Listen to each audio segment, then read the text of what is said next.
আসসালামু আলাইকুম। আজকে তৈরি করব মজাদার একটি রেসিপি। তার জন্য লাগবে কচু আর মুরগি। আমি একটি কচু নিয়েছি আর একটি মুরগি নিয়েছি। ভালোভাবে পরিষ্কার করে ধুয়ে নিয়েছি। পেঁয়াজটা কেটে কুচি কুচি করে নিচ্ছি। এবার একটি পাত্রে দিয়ে দিচ্ছি 1 কাপ পরিমাণ তেল এবং কেটে রাখা কচুর সাথে হলুদ আর লবণ দিয়ে মেখে এটাকে একটু তেলে ভেজে নেব। কিছুটা সময় ভেজে এটাকে তুলে নেব, আমরা আরেকটি পাত্রে রেখে দিব এবং হলুদ দিয়ে মুরগির মাংসটাকে একটু মেখে নেব। এটাকে আমরা একটু তেলে ভেজে নেব। এটার গায়ের যে পানিটা এটা তেলের সাথে বের হয়ে যাবে। এরকম করে ভেজে নিলে খেতে সুস্বাদু হবে, তাই একটু আমি ভেজে নিচ্ছি আজকে।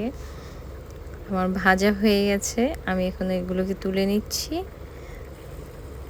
এবার একটি পাত্রে ওই সেম পাত্রেই আমি দিয়ে দিচ্ছি একটা বড় পেঁয়াজ কুচি, শাহি জিরা এবং 4টা এলাচ, 2 টুকরো দারচিনি আর 2টো তেজপাতা দিয়ে ভালো করে ভেজে নিচ্ছি মশলাটাকে।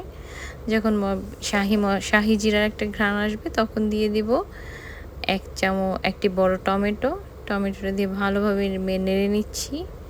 এবার দিয়ে দেব 1 চা চামচ আদা বাটা, 1 চা চামচ রসুন বাটা দিয়ে আমি এটাকে ভালো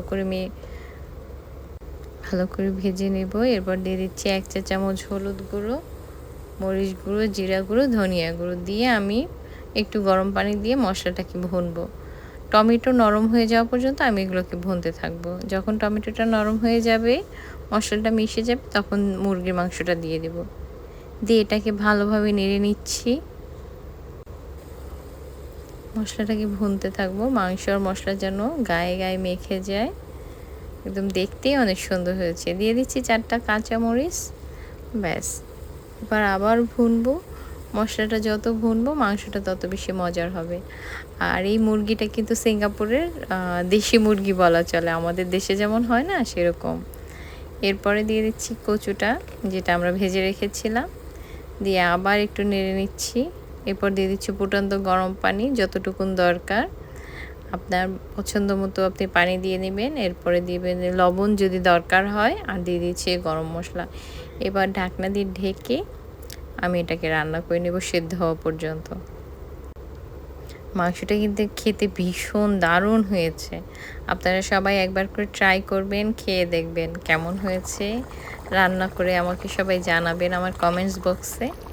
আর আপনারা যদি রিকমেন্ড করেন, কেউ কোনো পছন্দ যে রান্না করতে বলেন, অবশ্যই আপনাদের জন্য আমি রান্না করব। আমি অনেক খুশি হব যদি আপনারা আমাকে এই ধরনের রিকোয়েস্ট করেন। দেখুন আমার মাংস রান্না হয়ে গিয়েছে। এখন হলো খাবার পালা, টেস্ট করার পালা। এটা অনেক মজার হয়েছে। সবাই ট্রাই করবেন। আমার চ্যানেলটিকে সবাই সাবস্ক্রাইব করবেন।